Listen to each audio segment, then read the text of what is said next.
প্রান্তিক জনগোষ্ঠীর দোরগোড়ায় 10টি সেবা পৌঁছে দিতে সরকার চলতি বছরের পহেলা বৈশাখ আনুষ্ঠানিকভাবে কৃষক কার্ড কর্মসূচি চালু করেছে।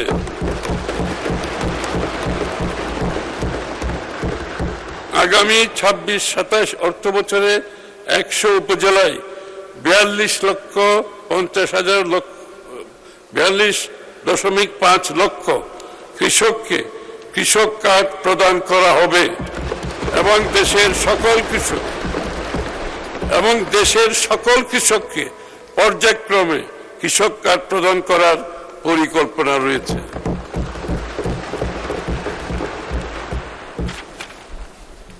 এই কার্ডের মাধ্যমে ভূমিহীন ও প্রান্তিক কৃষকগণ প্রতি বছর একবার 2500 টাকা করে নগদ সহায়তা পাবেন।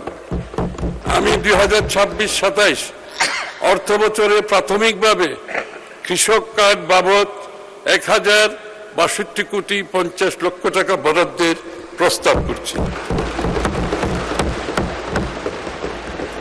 আমাদের নির্বাচনী ইশতেহারে ঘোষিত প্রতিশ্রুতি অনুযায়ী শস্য, ফসল, মৎস্য ও পশুপালন খাতে গৃহীত সর্বোচ্চ 10,000 টাকা পর্যন্ত কৃষি ঋণ সুদ সহ মওকুফ কর্মসূচি ইতিমধ্যে বাস্তবায়ন করা হয়েছে এবং এ বাবদ চলতি অর্থ বছরে 1,568.96 লক্ষ টাকা বরাদ্দ প্রদান করা হয়েছে। কৃষির সার্বিক উন্নয়নের জন্য আমরা নিম্নলিখিত কার্যক্রম বাস্তবায়ন করছি। কৃষি পুনর্বাসন ও প্রণোদনা কর্মসূচির আওতায় বিনামূল্যে বীজ, সার ও অন্যান্য উপকরণ সহায়তা প্রদান করা হচ্ছে। ভর্তুকি মূল্যে কৃষক পর্যায়ে সার সরবরাহ অব্যাহত রাখা হয়েছে। ভর্তুকির উপর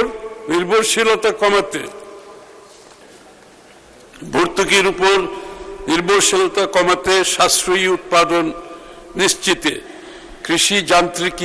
কৃষিকে যান্ত্রিকীকরণ কর্মসূচি জোরদার করা হচ্ছে। আমাদের অনেক সময় শ্রমিকের অভাব থাকে, এজন্য কৃষিকে আরো সামনের দিকে এগিয়ে নিয়ে যাওয়ার জন্য যান্ত্রিকীকরণ প্রয়োজনীয়তা দেখা দিয়েছে। কৃষি পণ্যের বহুমুখীকরণ কার্যক্রম জোরদার করা হয়েছে। পচনশীল পণ্যের জন্য কোল্ড স্টোরেজ ও কোল্ড চেইন ব্যবস্থা সম্প্রসারণ করা হচ্ছে। আমাদের অনেক পচনশীল খাদ্যশস্য নষ্ট হয়ে যায়, এই জন্য এই ব্যবস্থা নেওয়া হচ্ছে। মাননীয় স্পিকার, আম চাষীদের জন্য বরেন্দ্র অঞ্চলে বিশেষ হিমাগার স্থাপন করা হচ্ছে। কৃষি উপকরণ বিতরণ, কৃষি পুনর্বাসন ও প্রণোদনা কার্যক্রম সুচারুরূপে সম্পাদনের লক্ষ্যে কৃষক ডাটাবেজ তৈরির উদ্যোগ গ্রহণ করা হয়েছে। ডাটাবেজের মাধ্যমে সার্ভিস ডেলিভারিটা মাননীয় স্পিকার অনেক সহজ হবে।